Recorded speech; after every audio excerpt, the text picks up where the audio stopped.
ओम विष्णु विष्णु बोलो गुरु जम्बेश्वर भगवान की जय हो।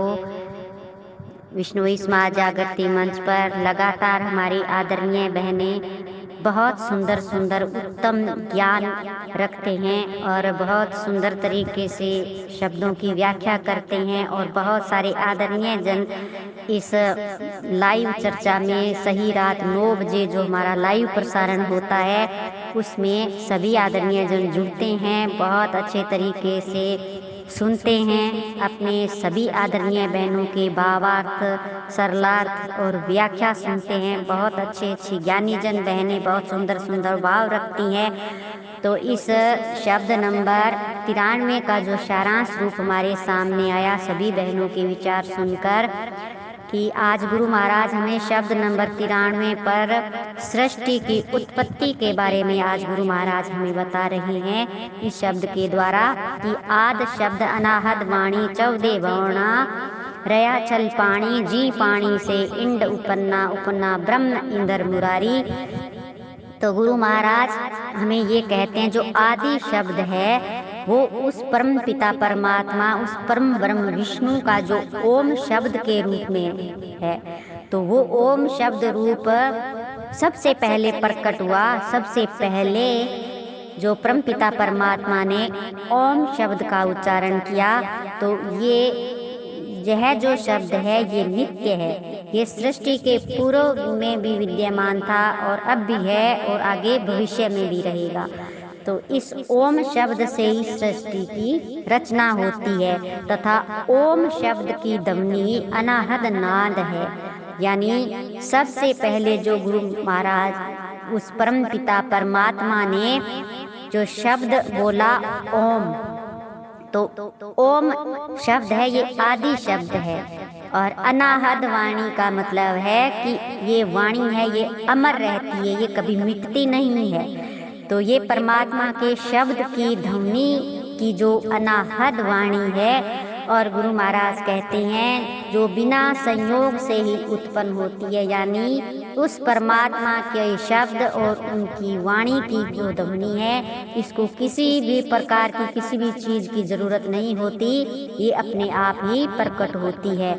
और गुरु महाराज कहते हैं कि ऐसी जो ओम शब्द की जो ये अनाहद ध्वनि है ये गुरु जम्बेश्वर भगवान हमें बहुत सुंदर तरीके से सृष्टि की उत्पत्ति के बारे में बता रहे हैं। ये शब्द उस परम पिता परमात्मा ब्रह्मा का रूप है। और आगे गुरु महाराज कहते हैं कि 14 बवना रया छल पानी। तो ये गुरु महाराज कहते हैं कि सबसे पहले ये जो दिखाई देने वाली सृष्टि है वो उस समय नहीं थी। जो शब्द है वो शब्द उस परम पिता परमात्मा का शब्द है। उस शब्द से ही उस परमात्मा के शब्द पहले ओम प्रकट हुआ।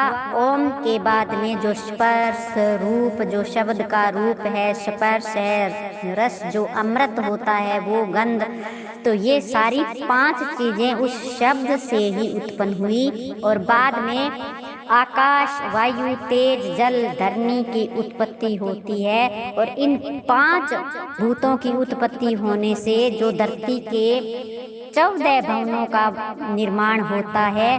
और फिर गुरु महाराज कहते हैं कि उस समय कोई भी जीव जंतु नहीं थे, केवल अंधकार ही अंधकार था। ये ओम शब्द उस परमात्मा ने प्रकट किया और उसकी जो ध्वनि है वो तो अनाहद नाद है, वो अमर है, वो मिटने वाली चीज नहीं है। और बाद में गुरु महाराज कितनी सुंदर हमें इस सृष्टि की उत्पत्ति के बारे में बता रहे हैं कि केवल जो धरती के ऊपर पहले जल ही जल भरा हुआ था, उसी जल से एक अंडे की उत्पत्ति होती है। परम पिता परमात्मा उस जल से ही जीव की उत्पत्ति करते हैं। और फिर गुरु महाराज कहते हैं कि उसी अंडे में से सर्वप्रथम परमात्मा की जो विशेष शक्ति है, उन्होंने परमात्मा ने अपनी जो एक शक्ति से जो संपन्न सर्व जीवों के पालन पोषण करने वाले जो विष्णु की उत्पत्ति होती है, तथा विष्णु की उत्पत्ति से जो ब्रह्मा जो पहले विष्णु परमात्मा की उत्पत्ति होती है, फिर ब्रह्मा जी और फिर शिव जी, इन ये तीनों ही उस परम पिता परमात्मा, उस परम ब्रह्म विष्णु की उत्पत्ति ही है। ये तीनों चीज उस परमात्मा की शक्ति के रूप में है, ब्रह्मा विष्णु महेश। और एक ही जो